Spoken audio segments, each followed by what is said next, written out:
করলো না কিয়ামত পর্যন্ত আমি নবীর উপর ফেরেশতাদেরকে নিয়ে দুরূদ শরীফ পড়ব, বলুন সুবহানাল্লাহ।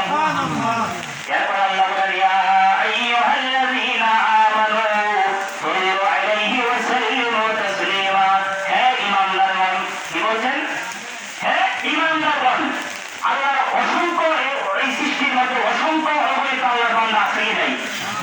অসংখ্য অগণিত আল্লাহর বান্দা এই সৃষ্টি জগতে আছে, কিন্তু সমস্ত বান্দা থেকে একমাত্র যাদেরকে আল্লাহ ভালোবাসেন, যাদেরকে আল্লাহ মহব্বত করেন, যাদেরকে আল্লাহ জান্নাত দিতে চান, তাদেরকে আল্লাহ এখানে আলাদা করেছে, বলুন সুবহানাল্লাহ।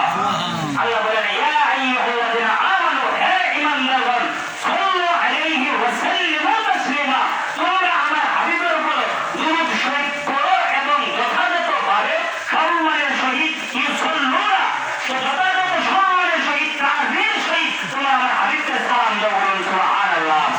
ওয়া সাল্লিমু তাসলিমা, যথাযথভাবে সম্মানের সহিত আমার হাবিবকে সালাম দাও, বলুন সুবহানাল্লাহ। এই নবীকে সালাম দেওয়ার জন্য বলছেন কি? আল্লাহ। নবীর মনোযোগ একটা কিতাব দালাইলুল খায়রাত, এই দালাইলুল খায়রাতের মধ্যে আমরা বিভিন্ন দরবারের আশিকরা, বিভিন্ন দরবারের আশিকরা কেন দুরূদ শরীফের পাগল, দালাইলুল খায়রাতের মধ্যে একটা হাদিস আছে, বলুন সুবহানাল্লাহ। আল্লাহর নবী বলেন যেই ব্যক্তি আমি নবীর উপর দুরূদ শরীফ পড়বেন, এই দুরূদ শরীফ আল্লাহর সমস্ত সৃষ্টি জগৎ পূর্ব থেকে পশ্চিম, উত্তর থেকে দক্ষিণ প্রান্ত পর্যন্ত সেই দুরূদ শরীফ ঘুরতে শুরু করে। ওই দুরূদ শরীফ ঘুরতে ঘুরতে এই দুরূদ শরীফ বলতে থাকি আমি অমুকের পুত্র, অমুকের আওলাদ, অমুকের মুখের দুরূদ শরীফ নবীর শানে সে এই দুরূদ শরীফ তেলাওয়াত করেছেন।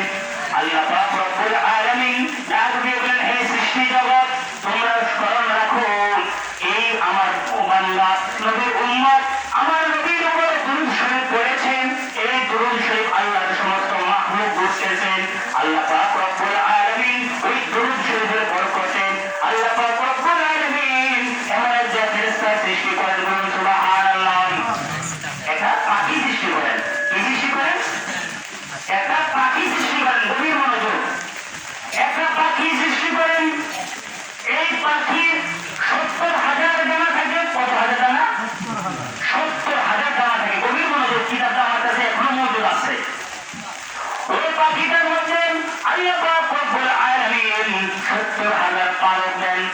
ওই ৭০,০০০ পালকের মধ্যে প্রত্যেকটা পালকের মধ্যে আল্লাহ পাক রব্বুল আলামিন ৭০,০০০ ডানা দেয়, বলুন সুবহানাল্লাহ। খুব কঠিন কথা, কিন্তু নবীর উপর দুরূদ শরীফ পড়লে কি লাভ? কারণ জালালউদ্দিন রুমি রাহমাতুল্লাহ আলাইহি বলেছেন যে ব্যক্তি নবীর উপর সুপারিশ করবে সে নিঃসন্দেহে জান্নাতে যাবে, বলুন সুবহানাল্লাহ। বলুন মনোযোগ। ওই পাখি ৭০,০০০ পালক থাকেন। ওই ৭০,০০০ পালকের প্রত্যেকটা পালকের মধ্যে ৭০,০০০ করে ডানা থাকে। কত হাজার? ৭০,০০০ পালকের মধ্যে ৭০,০০০ করে ডানা থাকে। ওই ৭০,০০০ ডানার মধ্যে ওই ৭০,০০০ প্রত্যেকটা ডানার মধ্যে ৭০,০০০ মাথা থাকে, বলুন সুবহানাল্লাহ। প্রত্যেকটা মাথায় ৭০,০০০ মাথার মধ্যে প্রত্যেকটা মাথায় ৭০,০০০ চেহারা থাকে। ওই ৭০,০০০ চেহারার প্রত্যেকটা চেহারার মধ্যে ৭০,০০০ জবান থাকে। ওই ৭০,০০০ জবানের মধ্যে ৭০,০০০ জিহ্বা থাকে।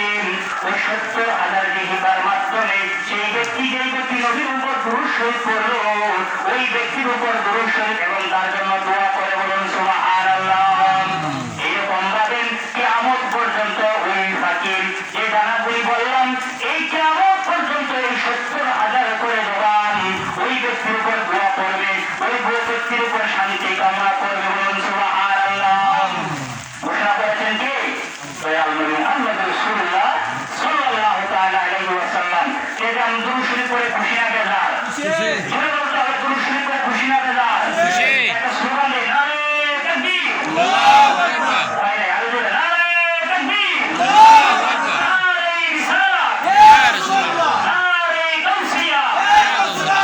জিবরিয়া দরবার শরীফ জিন্দাবাদ, জিন্দাবাদ। পবিত্র ঈদে মিলাদুন নবী জিন্দাবাদ, জিন্দাবাদ। আল্লাহ পাক রব্বুল আলামিন আমাদের সকলকে আশিক রাসূল হিসেবে কবুল করুন, সকলে বলি আমিন।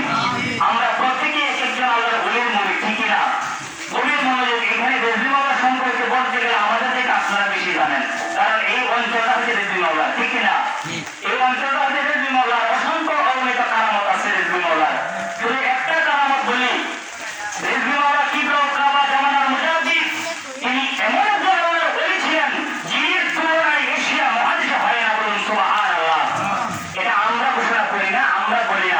অল ময়মনসিংহ সারা বাংলাদেশের মধ্যে যে দেওবন্দের বড় বড় আলেমরা আছেন তিনারাই ঘোষণা করেছেন যে আল্লামা রেজভী সাহেব হুজুরের মতো এশিয়া মহাদেশের মতো কোনো আলেম নাই, বলুন সুবহানাল্লাহ।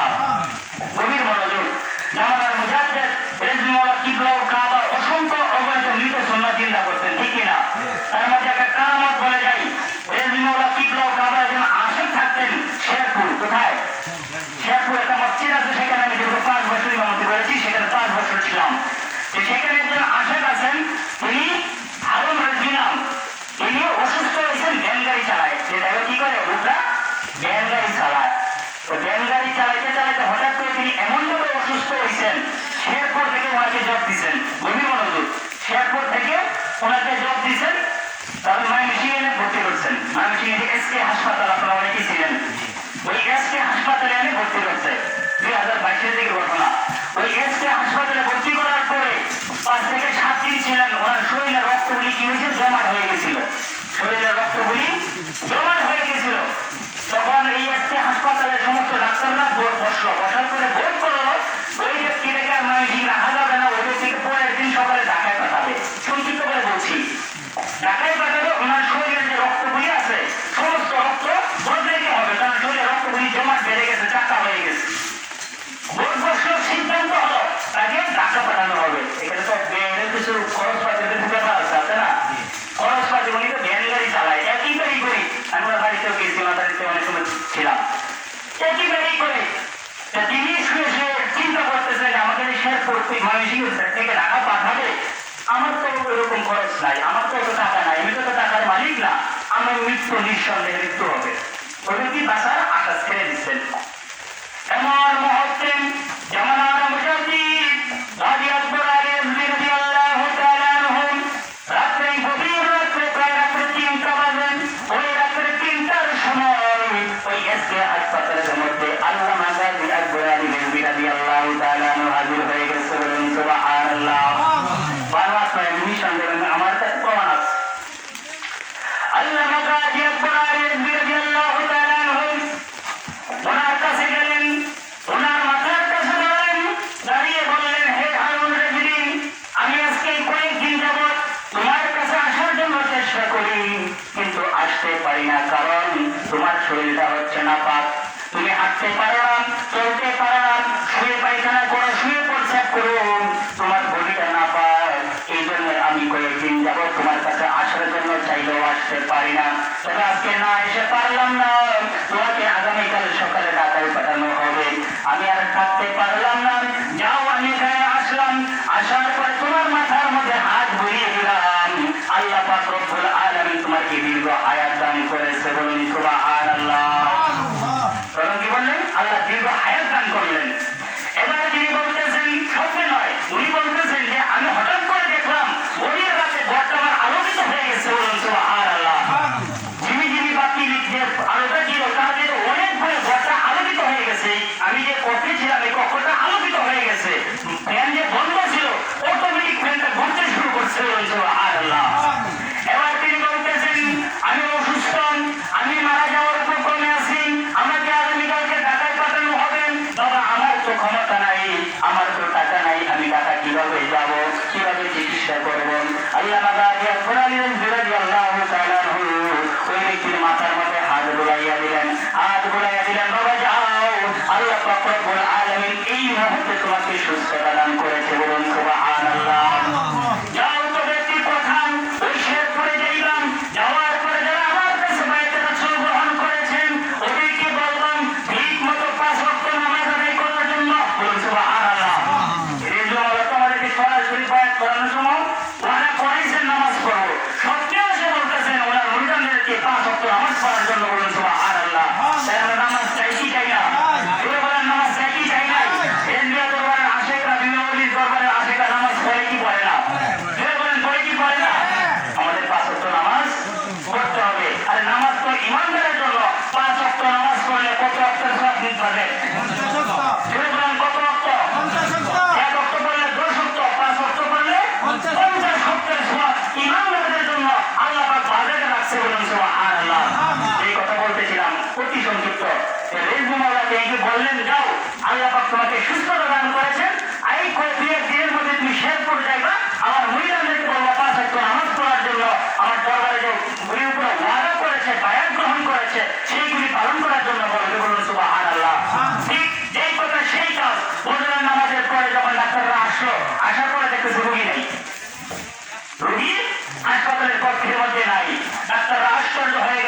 কিছুক্ষণের মধ্যে এই রুগীকে ঢাকা পাঠানো হবে। এখন এই রুগী যদি হাসপাতালে না থাকে, ডাক্তারের চাকরি থাকবে? যদি ডাক্তার সিস্টার নার্সের চাকরি থাকবে? এবার ডাক্তাররা সিস্টারদেরকে ডাকছে, এই রুগী কোথায়, এই রুগীকে আমরা এখন ঢাকা পাঠাবো। সবাই আশ্চর্য নাই। কিছুক্ষণ অপেক্ষা করার পরে দেখতেছেন তিনি মেইন রোড দিয়ে আস্তে আস্তে হেঁটে হেঁটে হাসপাতালের দিকে আসতেছে। বলুন সুবহানাল্লাহ। অথচ যে ব্যক্তি হাঁটতে পারে না, বসতে পারে না, ঘুমাইতে পারে না, মানে মৃত্যুর সজ্জায়, সেই ব্যক্তি রাস্তা দিয়ে হাঁটতেছে। বলুন সুবহানাল্লাহ। ডাক্তারের কাছে আসলেন, ডাক্তার আশ্চর্য হয়ে গেলেন, আজকে তোমাকে ঢাকা পাঠাবো, তুমি হাঁটতে পারো না, চলতে পারো না, খাইতে পারো না, আজকে প্রায় 2 মাস যাবো তোমাকে স্যালাইনের মাধ্যমে রাখা হয়েছে, তুমি হাঁটতেছো কিভাবে? তখন তিনি মুখে হাসি দিয়ে বললেন, আপনারা আমাকে এখানে চিকিৎসা দিয়ে ভালো করতে পারেন নাই, শেরপুরের কেউ আমাকে ভালো করতে পারে নাই, আপনারা আমাকে ঢাকা পাঠাবেন, ঢাকার ডাক্তাররা কি আমাকে ভালো করতে পারবে? পারবে না। এই রাত্রে জামানার মুজাহিদ আল্লামা কাজী আকবর আলী রিজভী রাদিয়াল্লাহু তাআলা আমাকে আমি দেখেছি, আমার মুর্শিদকে আমি দেখেছি, আমার মুর্শিদ আমার মাথার মধ্যে হাত বুলাইয়া দিয়েছেন আর বলেছেন, আল্লাহ তোমাকে দীর্ঘ হায়াত দান করছে। বলেন সুবহানাল্লাহ। আমার ডাক্তারি চিকিৎসার প্রয়োজন নাই, রিজভী মাওলানা আমাকে চিকিৎসা করে দিয়েছেন, আমি সুস্থ হয়ে গেছি। বলুন সুবহানাল্লাহ। এই জন্যই হাদিস শরীফের মধ্যে আছে, মান আদালি ওয়ালিয়ান ফাকাদ আযানতুহু বিল হারব। যারা আল্লাহর ওলিদের বিরোধিতা করে, আল্লাহ পাক তাদের জন্য যুদ্ধ ঘোষণা করেন। এই যুদ্ধ কি ঘোষণা করেন? যুদ্ধ ঘোষণা করেন। আল্লাহ নমরুদের সঙ্গে যুদ্ধ ঘোষণা করছেন, আল্লাহ বাহিনীরা যুদ্ধ করাইছেন, আল্লাহ সৈনিক পাঠাইছেন, আল্লাহ কি পাঠাইছেন? একটা ল্যাংড়া মশা, একটা ল্যাংড়া মশা দিয়ে আল্লাহ নমরুদের সঙ্গে যুদ্ধ করছে। বলেন সুবহানাল্লাহ। যারা আমাদের সঙ্গে যুদ্ধ ঘোষণা করছেন, কোথায়? নীলদরিয়ায়, লোহিত সাগরের মাঝখানে আল্লাহ তাকে ডুবাইয়া মারছেন। এই জন্য আল্লাহর ওলি যারা বায়াতে রাসূল গ্রহণ করেছে, আল্লাহর ওলিরা হক, আল্লাহর ওলিরা ছিল, আল্লাহর ওলিরা থাকবে, আল্লাহর ওলিরা কেমন পর্যন্ত থাকবে। তবে আমরা